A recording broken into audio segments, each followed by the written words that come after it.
first and high definition. Live, local, late breaking. This is WMBF News. People in one local community say they want to see more police in their area, and the city has an answer for them. We're telling you why more law enforcement is even needed. And a big barbecue festival is starting day 2 in the PD. We're live and showing you what all the excitement is about. Also, a man is stabbed while shopping at Walmart, but some say the suspect should not be in jail. We're breaking down that case for you. Good morning. The time right now is 7 a.m. on Saturday, November 15th. I'm Stephanie Robusto. We are socked in wall to wall with cold temperatures, but the sun will be out if you're going to get out and about. First Alert meteorologist Brittany Bryant has a look at your forecast.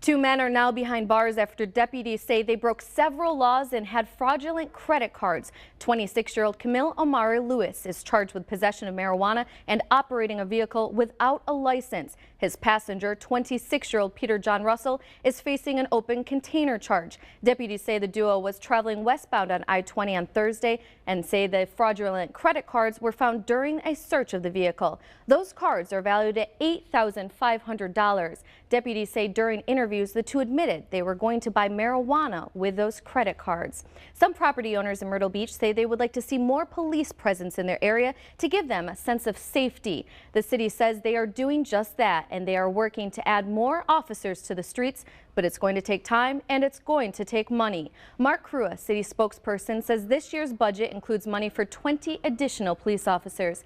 He says that is a 10% increase in the police department in a year. When hiring more officers, Crua says it requires money.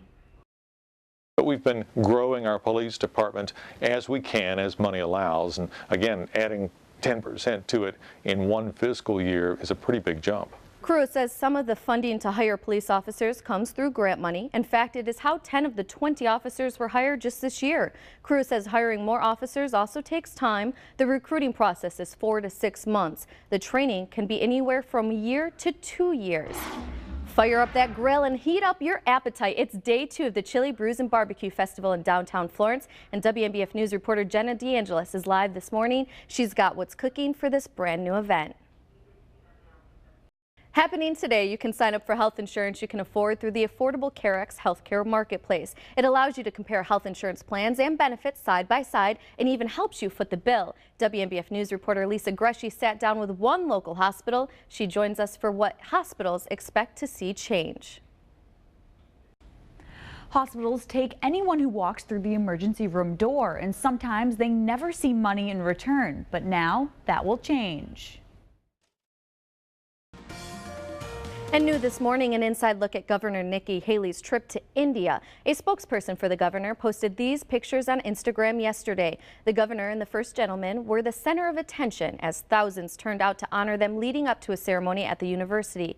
Haley also met with students to discuss education and workforce development. The governor arrived to her family's native country Tuesday for a 10-day trip.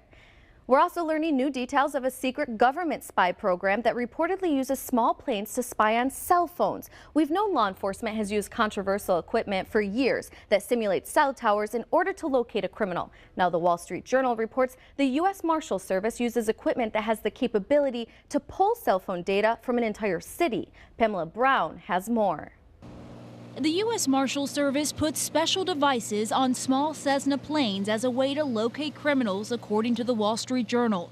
These devices, dubbed dirt boxes, are supposed to trick cell phones into thinking it's a cell tower. The system is designed to pick up a ton of data because it's looking for a needle in a haystack. But More live local late-breaking headlines are ahead. Doctors now know more about Ebola, but some say finding a cure for the disease may be tough.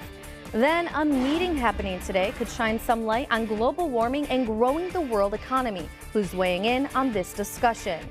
We're also taking a live look over Myrtle Beach right now. Stay right here because live local late-breaking coverage continues when we return. Here are the top stories from around the globe. President Obama joins the world's leaders this weekend for the G20 summit in Australia. Now, the G20 summit is focused on boosting world growth in a number of areas. Climate change and the global economy are expected to be at the forefront of the agenda for this conference. Other topics up for discussion at the two-day summit include the crisis in Ukraine and the Ebola epidemic in West Africa. A senior scientist for the World Health Organization says the chances of finding a viable drug to treat Ebola in the near future are slim. The news came after a two-day conference in Geneva where health experts and representatives from afflicted West African nations met to organize a response to the ongoing crisis. WHO discussed the possible implementation of around 120 drugs, some of which are in short supply. And two Norwegian men got the surprise of their lives when multiple humpback whales came to say hello. The men had taken their boat into the sea to see the group of humpbacks. They spotted herring on the surface of the water, then some air bubbles, and then came the whales. Unusually large numbers of herring this time of year have drawn even more whales. Colombian authorities expelled a Peruvian lawyer yesterday, considered the most wanted man in Peru. Colombia authorities said the man passed a $200 million fortune through money laundering. He was captured by investigators in the city of Cali. Peruvian prosecutors said he has been running a criminal network involving scams, counterfeiting, and falsification of documents for the past 15 years. And it's an absolutely frigid start to our day, and the cold will stick around, but there's a warmer day in the 7-day forecast. Stick around after the break for the full forecast.